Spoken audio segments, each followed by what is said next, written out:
Now reporting, David Muir. Good afternoon. We're coming on the air. We want to take you to live pictures right now because Vice President Kamala Harris is about to come before the cameras at her alma mater, Howard University in Washington, D.C., to concede her loss to former President Donald Trump. The vice president, of course, hoped to give a different speech last night, but here she is today after learning that she has lost the election to the former president. She's at her alma mater in Washington, D.C., where so many supporters had gathered last night, hoping that they would hear a much different speech from the vice president. Today, delivering this speech. Good afternoon.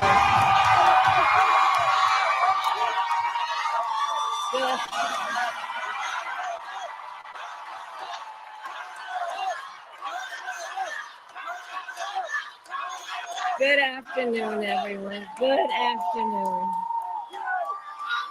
Good afternoon. Good afternoon. Thank you all. Thank you. Thank you. Thank you. Thank you. So let me say, and I love you back. And I love you back. So let me say, my heart is full today. My heart is full today, full of gratitude for the trust you have placed in me, full of love for our country, and full of resolve. The outcome of this election is not what we wanted, not what we fought for, not what we voted for, but hear me when I say, the light of America's promise will always burn bright. As long as we never give up, and as long as we keep fighting.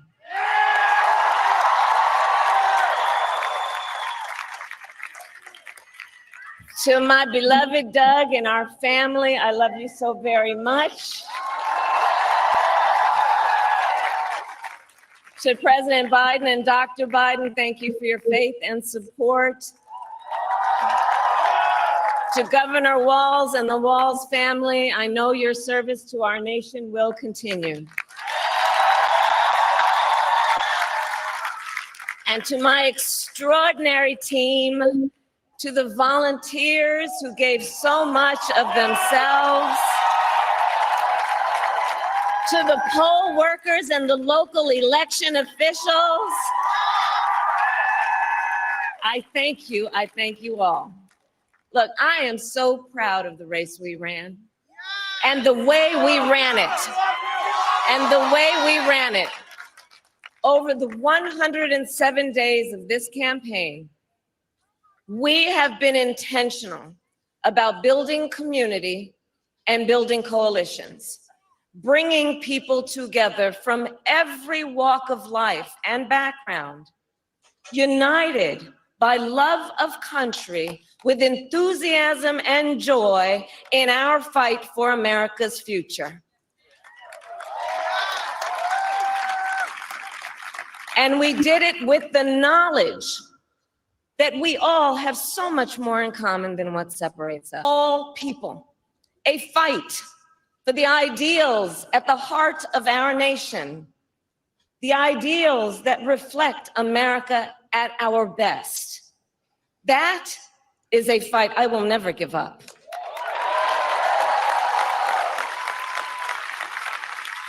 I will never give up the fight for a future where Americans can pursue their dreams, ambitions, and aspirations, where the women of America have the freedom to make decisions about their own body and not have their government telling them what to do.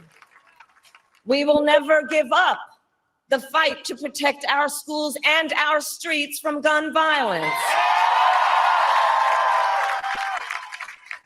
And America, we will never give up the fight for our democracy, for the rule of law, for equal justice, and for the sacred idea that every one of us, no matter who we are or where we start out, has certain fundamental rights and freedoms that must be respected and upheld.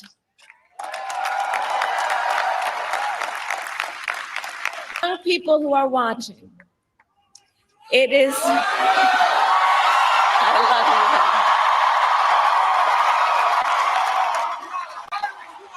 you. To the young people who are watching, it is okay to feel sad and disappointed, but please know it's going to be okay. On the campaign, I would often say, when we fight, we win. But here's the thing. Sometimes the fight takes a while. That doesn't mean we won't win. That doesn't mean we won't win. The important thing is don't ever give up. Don't ever give up. Don't ever stop trying to make the world a better place. You have power. You have power. And don't you ever listen when anyone tells you something is impossible because it has never been done before.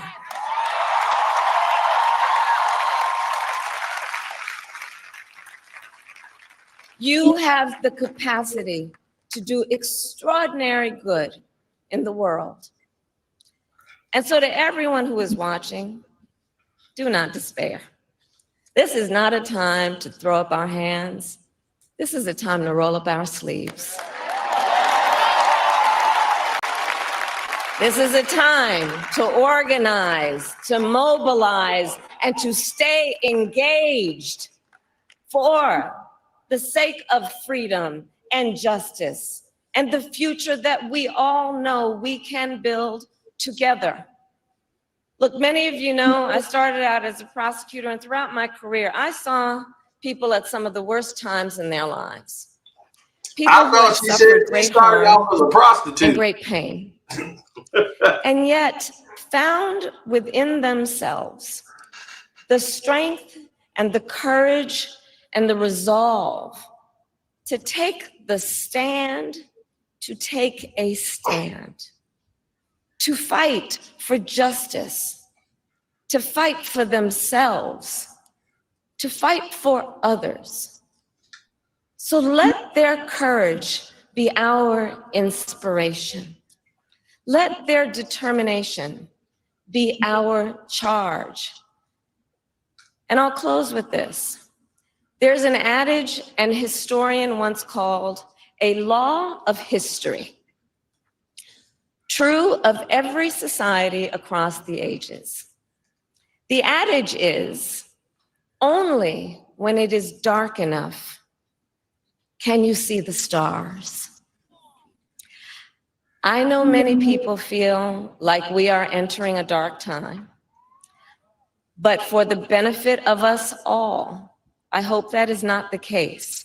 But here's the thing, America, if it is, let us fill the sky with the light of a brilliant, brilliant billion of stars.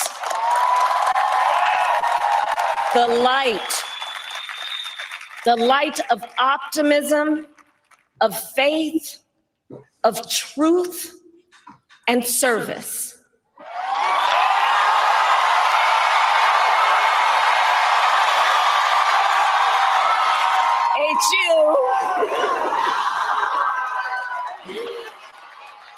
And may that work guide us, even in the face of setbacks, toward the extraordinary promise of the United States of America. I thank you all. May God bless you, and may God bless the United States of America. I thank you all. Vice President Kamala Harris at Howard University, likely the most difficult speech of her.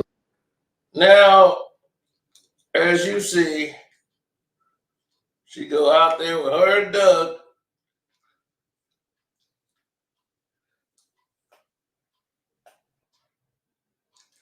Now, I thought she said, y'all know I used to be a prostitute. But I don't know why I was looking at my phone. I said, whoa, wait a minute, what? But she said, I used to be a prosecutor. So what is next? She gave a very diplomatic speech, very promising speech for the future. Probably one of the best concession speeches you probably have heard in a long time. As she has definitely grown up in this election. This election shows you one of two things, but mainly she has grown up. You know, maybe she could campaign differently now.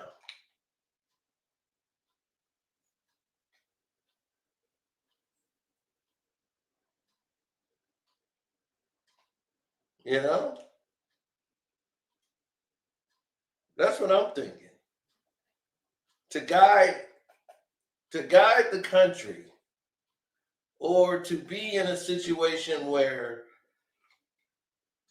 you are the person that they're looking forward to hear that they're going to guide, like you're going to be in charge of guiding adults. You're going to be in charge of this. You're going to be the focal point that they're going to be focused on for the rest of their lives. A lot of people are going to be looking at you. So it's very understanding that, and very imperative that you stay involved.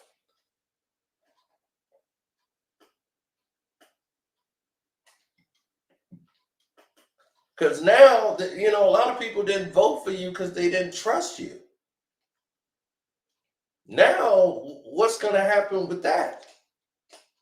So if people didn't vote for you because they didn't trust you, what's going to happen now? So now this is where you can lay that foundation down, Kamala, where the people can trust in you. They can see you doing the work behind the scenes.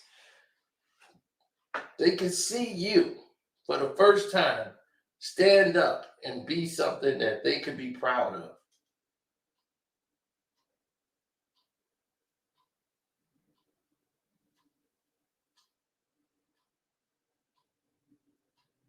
They want to know if you're going to be that person.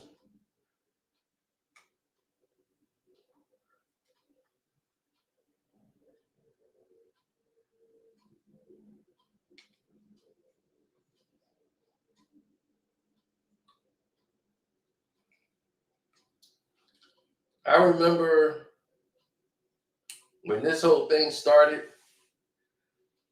a lot of people were saying, I don't really know too much about her. I don't remember seeing her too much at all, except for when we had that tragedy in Chicago. I saw her come out and give a speech. I really don't remember seeing a lot of her in the last 4 years. So that played a large part in her not being on this or in this situation or this race or whatever you want to call it. A lot of that played into this. A lot of those type of decisions that were made played into this whole layout.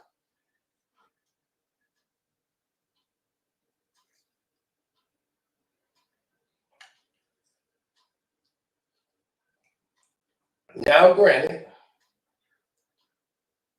there are many people that feel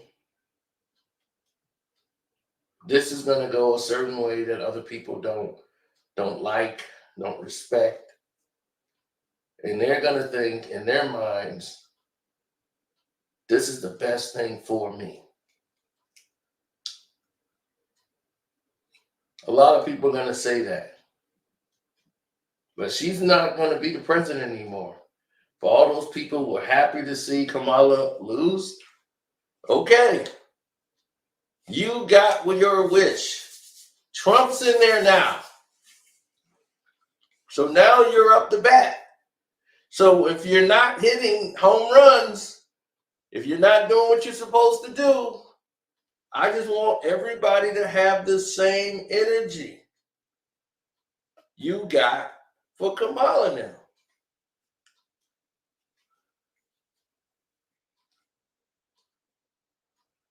And I don't want Kamala Harris. I don't want you to fall back from the black people. You should be out there and more in the public eye.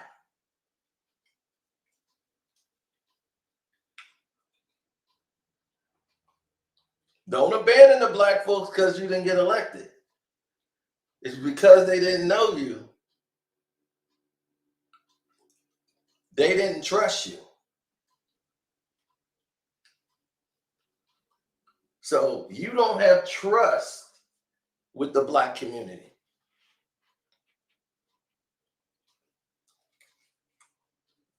And because they don't trust you, they didn't vote for you. But there's a lot of people that didn't trust you, that wasn't black.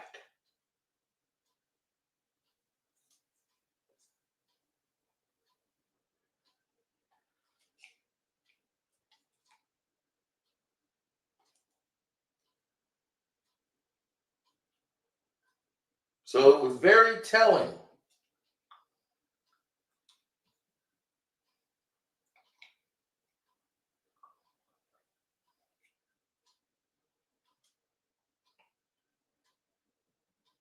So a lot of people aggravated. A lot of people disturbed. But in the end, like I always say, we'll see how it turns out when it's all said and done. They say ignorance is bliss.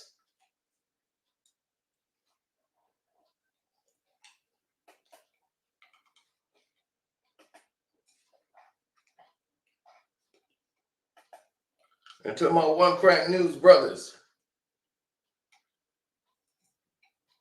either which way this goes, you already know what time it is.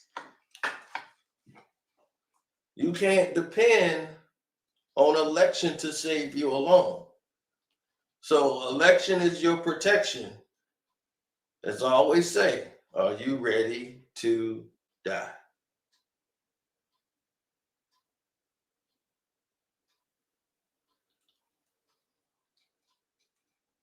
That's just the way it is. That's society. That's the way the general public carries itself.